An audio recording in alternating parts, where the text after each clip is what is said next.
welcome back, everybody. And we've got our special guest with us, Nicola dalla Costa. Thanks so much for being with us. Yeah, he's working in R&D for. He's helping us make the next generation of footwear. But And if I remember correctly, you're brave enough to come back for a second go round with us. We talked also last year and with your partner Mark, who was in racing last year.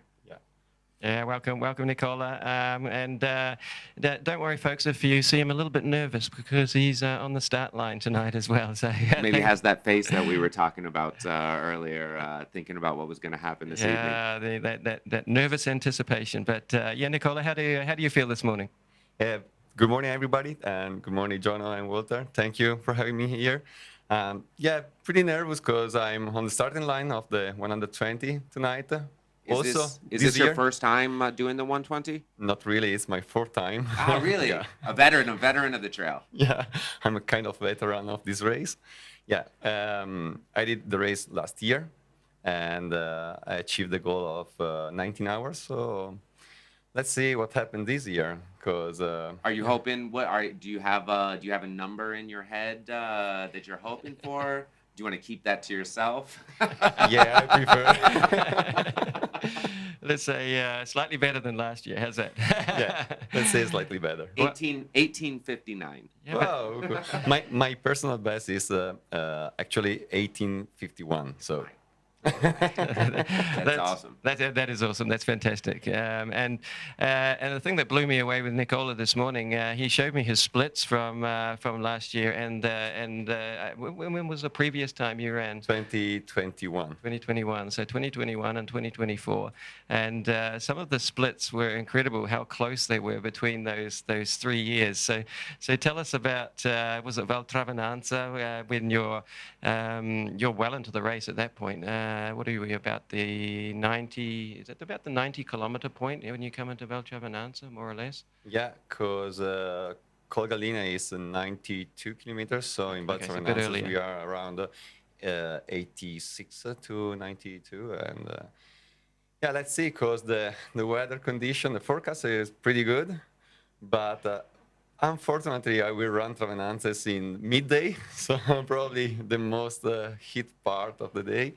Luckily, there are a lot of jumping to the river, so to stay fresh and freshen cold. Yourself up, exactly. Yeah, but for sure, a bit more water carrying with me, because yeah, you are under the sun. There is no shadow. There is no trees where to cover a bit. So hydration. Hydration, yeah, is the key. Yeah. Do you have a favorite? I mean, if you've done it 4 times now, do you have a favorite part of the race, or favorite section that you particularly look forward to?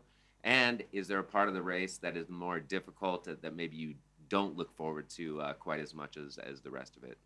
So let's start with the worst one.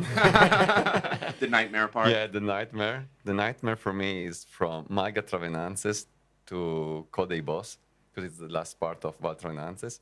And the reason why is because you are already 1 hour 20 into the Val Travananzas, and you have this water point, and then you have to climb at least 400 meters in a very few kilometers, and it's very hard part. You are so tired, the legs are not running anymore, so you have to push on your arms and your sticks and climb up. And you can see at a certain point the tent of the volunteers on the top of the Col dei Boss, but you will never reach it. And it's a nightmare. The endless stare. And then immediately after the pass through the Col dei Boss, you have to start immediately to run down, otherwise your knees and your legs will be stiff forever. Yeah, well, let's, speaking of the course, so let's go out onto the trail. Let's go onto the course now on the 50K track.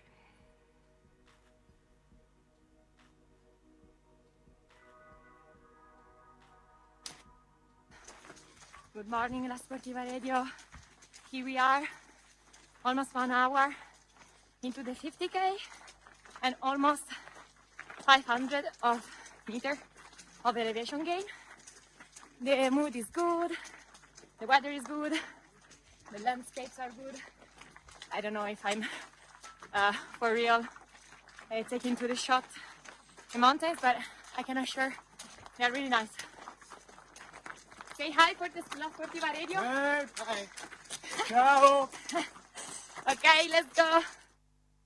Fantastic. So that's La Sportiva work colleague Silvia Cortesi out on the 50K. So in between organizing this event for us, she's actually, she has time to do the race as well. She was able to frame the mountains pretty well. Yeah. No need to worry, Sylvia. You're doing a good job. Yeah, go Sylvia. She's, which can we say, die to her as well. Exactly. So Nicola, your role in La Sportiva, product footwear manager development for La Sportiva. You're probably one of the people that have used the Prodigio Pro the most out of anybody here in Cortina, or at least for the longest time. Maybe just run through that process of starting with a concept, what we want to achieve, but how that timeline that you have to go through to get from the idea all the way through to that finished product. Well, yeah, Prodigio Pro, I would say, is my really small baby. Your passion project. Yeah, absolutely. I spend a lot of hours and nights awake on thinking and design and work with my team to be able to provide this absolutely performant and very well balanced shoe for the people.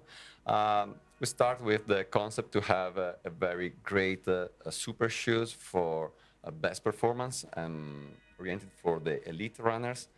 But along the way, we considered that probably the best benefit that we would achieve would be the easy to run shoe. So we didn't want to have this concept of super shoe with stiff plate that can enhance running efficiency just on a small part of the race. Because if we consider an ultra distances, a 100K or 100 miles race, probably the flat session are around 8 to 10%. So we want to focus on have a very good balanced shoes, but super easy to use from the unboxing. So as soon as you unbox the shoe and you fit on it, you feel that you have a lot of performance under your foot, you have a lot of stability, a lot of propulsion. So you cannot wait to wear it and go out for a run. Yeah, and that's impressive how many different people, runners out there, also here in Cortina, are using them from 10K race, 20K, also this morning on the 50K. For sure, we will see a lot of Prodigio Pro on the 120 and also on the 80. So I'm super proud of that. At the word on the street, I was actually talking about them, and somebody told me that basically they're selling out a little bit. They're actually getting kind of hard to find in the stores because you're seeing they're on people's feet walking around here in Cortina. Yeah, absolutely. It's crazy. And another point that give me the proudness of this product is that when you see on the big race strong athletes that at this moment don't have any contract or any support, any brand support, and they had to choose by themselves which shoe to use, they used Prodigio Pro and they definitely fell in love with that. It's amazing. Yeah, that's great. So, but when did you first start working on Prodigio Pro? We start back in summer, in winter 22, at the end of winter 2022, so beginning January of 2023. Two and a half year process. Yeah. More or less, it's 2 years of development, and we start with the concept to focusing on which performance we want to achieve, and then also we start collecting information on material research, development, and innovations, because we don't have to miss the second most important part of the shoe is the upper with this incredible innovative technology, power wire, never seen on the trail market before, and that today is the only one shoe and only one brand, La Sportiva, that is providing this authentic and pure performance oriented technology. It took a lot of time to to find the right balance between all the components, to find the right balance between cushioning, absorption, energy return, but at the same time keeping the stability of the foot, trying to make the materials working together in a proper way and not having unbalanced feeling, to have more dissipation compared to the energy return. At the same time, maintaining the foot in position also on technical terrain, traverse terrain, different weather conditions. So a lot of tests, a lot of trials, a lot of failure, because in a normal process, you have an idea, you want to achieve it, but the process takes longer because every step you want to test, every step you want to be sure that works, means that 90% of the time you fail at the first time, and you understand how to combine things in a better way and redo the things. You test again, you fail another point, and then again. Yeah. For a completely new project like Prodigio Pro, how many versions of the shoe did you go through to get from that first shoe you could hold in your hands to the final shoe? How many iterations? Well, if I don't remember wrong, but the first prototype was based on Prodigio platform, because we had already a very good and successful shoe. So we start with this base to start to think about the new concept. From that point, I would say that around 70 or 18 different stage of prototypes. No kidding. Yeah. That's pretty crazy. What is the biggest difference, for example, between the Prodigio and the Prodigio Pro? As it sounded like the Prodigio Pro is kind of born from the basis of the Prodigio, but what differentiates it when you go into the store, when you're trying it on, when you're feeling it? But basically, Prodigio has been designed to be the real first product in La Sportiva on a new era for the ultra running. So the concept was to have a very good balanced shoe in terms of stack, in terms of cushioning and energy return. So not so much a fluffy effect or a pillow effect, but not so much bouncy, with a snug fit to be sure to provide secure feeling and stability on a different condition, and also trying to face on a different kind of user. So from the beginning, we always say this shoe is very good balance for a different kind of consumer that want to have a very fast pace and direct step, but also for whom want to walk a bit more, have a lower pace, use a little bit more the rocker from the heel landing to the toe off. Based on that, Prodigio Pro had the clear goal to enlarge a bit the distance, because Prodigio was the first step for the long distances. Sure. I ran last year my Lavaredo with Prodigio. Okay. So I tested. It's not only, that's important, because it's not only the concept of the shoe and say, it would be good to have this kind of shoe. Yeah, there's but the at the theory, same but time, I test also what I have in the mind. reality. Yeah, the reality. And I want also to certify with my sign that's what we achieve. It's good for that. So this year we run with the Prodigio Pro for sure. And the Prodigio Pro differentiate because of we want to have a little bit more comfort, so extend a bit more the range of the user, so having more hours on running on the trails, so a little bit more comfy on the toe part, on the forefoot, but keeping the same snug fit on the instep, so secure feeling. We basically implement the same technologies of the wrapping system that wrap the midfoot to have consistency on this point. And then for sure, the amount of cushioning and energy return is way higher. Yeah, sure. So we're hearing the bells from the church. We're right downtown in Corso Italia, middle of Cortina. We're right outside the finish line, under the bell tower. And it sounds like we're getting another message. We could, actually, let's go out and check on the conditions on the trail right now. Macha's got another message for us. Tobias davanti, eccolo qua. E comanda un gruppetto, Tobias, grande.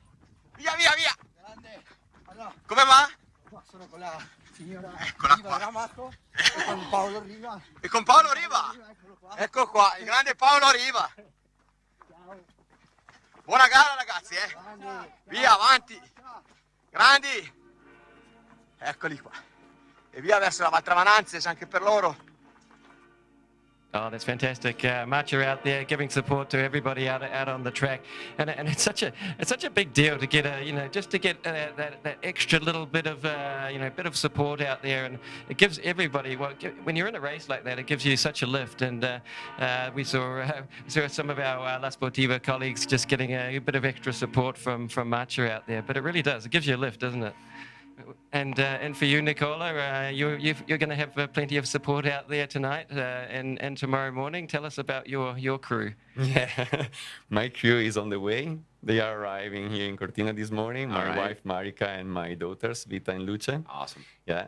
If you don't mind, last year there were Voice of the Lute radio. That's right. And that's also cool because on our landing page on the Instagram, the picture was with the sign of Vita and Luce on the right. That's awesome. That's so I awesome. remember that. Yeah, It's one of the absolutely. best things about being here at this event is seeing the families, the runners, especially some when they're coming down to the finish line. You'll see some of the parents picking up their kids or the kids jumping onto the course with them and racing with them. Like just the smiles, the looks on the faces. Yeah, Absolutely. It's amazing. Something to look forward to. And of course, Marika was competing last year in the 50K. On the 20. On the 20K, Yeah, sorry. on the 20. And she talked to us about that. But this year, she's going to be out there on the course supporting you. Do you and where is she going to be? And at what time do you think you're going to be where she's supposed to be? Okay, as usual, I will find them in Cimabanca at the aid station and then in Colgallina. This time, I hope I will put a little bit more stress on her shoulder because I will ask her to be a little bit earlier in Cimabanca. I would say 20 minutes before last year, so try to achieve Cimabanca in 9 hours. This would be a little bit stressful because there will be a lot of supporter also for the 80K. So she has to wake up navigate the traffic, yeah. keep track of the kids, like do everything at once, and also get there just 15 or 20 minutes earlier, please. Yeah, but luckily Vita and Luce this year can carry some stuff, and I also bought the right stuff for them. So a small table, small chair, so they can help the mom to carry the stuff for. That's fantastic. For That's supporting fantastic me. out there on the course. Yeah, With yeah. all the work that you've been doing on the Prodigio Pro and going through all these iterations, how do you kind of balance your work and your personal life and be able to have your family, but then also in your free time, what kind of training are you doing or are you able to do to get yourself ready to go out and do 120K? Well, this year I start from end of last year to start with a right preparation with the support of my coach Tommaso Bassa, and we start from the end of December to prepare aerobic pace, volume, and then going with more qualitative period of training. And usually I try to not affect too much my family balance, so I'm used to run and train during the lunchtime. Okay. Yeah, I'm quite lucky because the office is in the middle of the mountains, so there It's is not a a bad- good spot where to train Exactly. there. There's worse places to try and do that. So I'm very lucky. And then during the weekend, I try to run out just one day, or Saturday morning or Sunday morning. And also during the period of training, I start to increment the hours. So maybe in January, February, it's about 2 hours to 1.5 hours in the weekend. And then from March, start with 4 or 5 hours till the last part of the preparation, May and June, with long runs of 8-9 hours. Okay. But in order to affect less the family balance, I'm used to go out at 3 in the night. So to be able to be at home for lunchtime Yeah, you and got to be have flexible. lunch, yeah. Exactly. Find ways to make it work. Exactly. Yeah, absolutely. Otherwise, there is no way Who to. needs to sleep, really? Yeah. You know, like it's very much overrated. Well, Absolutely. we do talk about that and the evolution of the sport with professional athletes as well, and the big thing that they often talk about, it's not so much the training, the extra training they're able to do, it's the recovery. So being able to sort of do your training, have the family, and then obviously the intense work that you do. The recovery is probably the one thing that you kind of miss from maybe the extra step in performance. Would that be fair? Yeah, for sure is the the worst part of my training load, the recovery, because also I spend quite a lot of days around the world traveling for the work, so for checking the status of developments of new things in Asia. So yeah, let's say that I focus more on recovery on the last part of the period. So May and June, I had to force, and for luckily my wife is a kind of policeman on that. She forced me to go sleep earlier. So I say that. I'm so lucky to have her support and yeah, also in the daily life. Otherwise, there will be not a way to train and to come here in Cortina, kind of prepare for the 120K. So a big thanks to America for sure. Shout out, Yeah, Marca. fantastic. Yeah, out on the course there, I've just seen the women are just coming up to that point that you talked about at the top of Val Travananza. They'll be just reaching the summit of that point in the next few minutes. Why don't we? I think we could go out and actually take a look and see how our Sylvia is doing out on the trail. Look at that.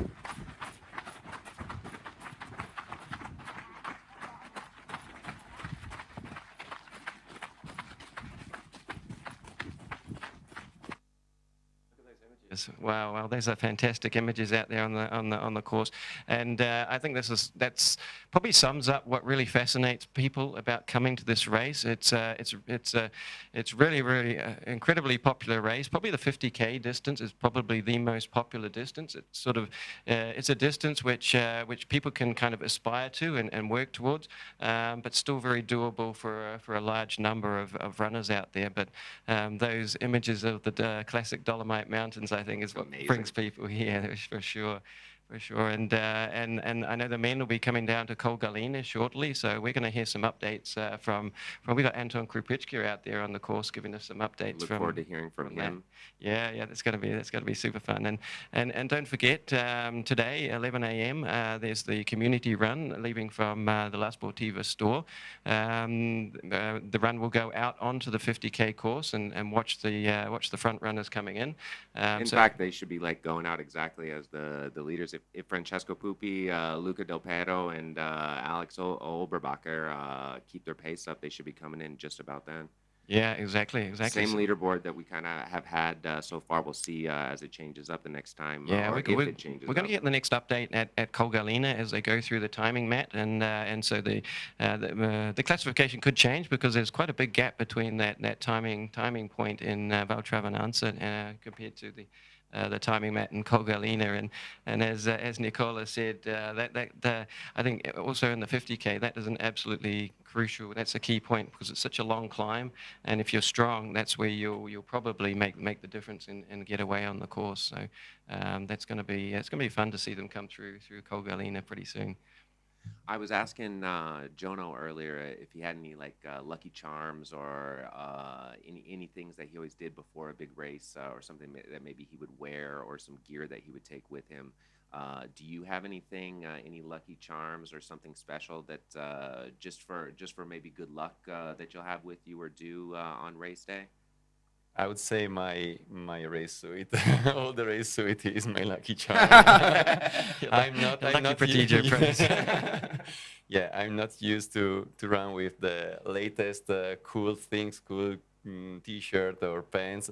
I wear my own that for sure La Sportiva, but the pants that I run for very long miles. I know perfectly every single stitches. So this There you is go. No, my I bag. understand completely. Exactly. Well, don't we always say that come race day, you shouldn't try anything new, you know, like go with Go what with you what know. you know. Yeah, exactly.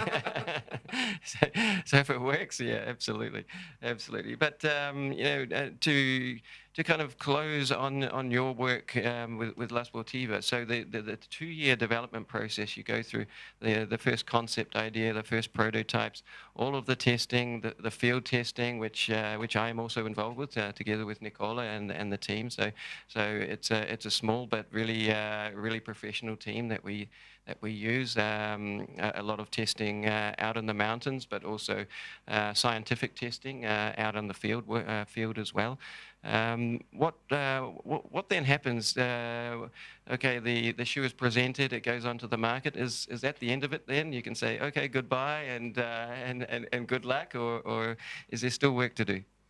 No, we said that in the product, I would say normally in the product it's a never-ending story. So as soon as the product land in the market, we start immediately to check how it performs, for sure in sales, but from the product point of view, we start to check how the product is performing out there on the trace, how many people are looking for that, and we start to check the races, we start to check, as I was saying before, the athletes that choose this product, and then we have a wider I would say tester team or wider spread of people that we know exactly they are quite good in feedback, and we start to collect feedbacks from the production product. So we start to collect feedback about durability, about performance.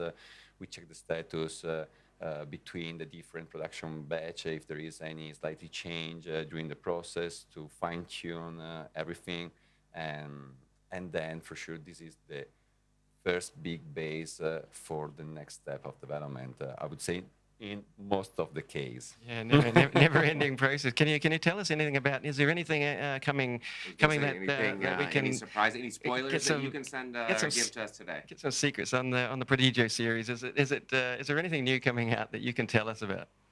Yeah, for sure. There is a big hype around the new coming Prodigio Max that will land in the market this summer.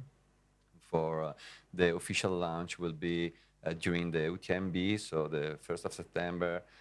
You will find Prodigio Max in most of all in the shop. Awesome. There will be an early release in some selected shops in August, early August. And yeah, there is a big hype and big expectation also around this product. And compared to the Prodigio Pro, we collect a lot of experience, so we try to split and to drive the new development in a different field for a wider range of users that are looking for more stability and comfort and maybe has a slower pace. So I would say there will be another big push for La Sportiva collection, and we are all the team are super proud and super are looking for the results and for the reply of the market out there. So Fantastic, well deserved for sure. Yeah, absolutely. Yeah, so as Nicola says, it's a never-ending process. So you might be like, oh, it's the finish of one project, but yeah, the ball keeps rolling on, and of course, technology keeps rolling on as well. And what do you see as kind of the next step for footwear in general in the trail running space? Exactly.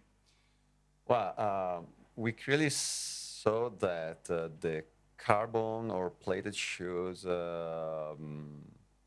fire is now a little bit slowed down, is a little bit more disappearing from the trace. I mean, there are a lot of shoes with plated or plated shoes there, but there is not so big hype around them. So I would say that the key for the early future will be to find the right balance between these new technologies, because we can offer a lot of rebound, a lot of energy return, a lot of good cushioning. But if you are, it's like a receipt.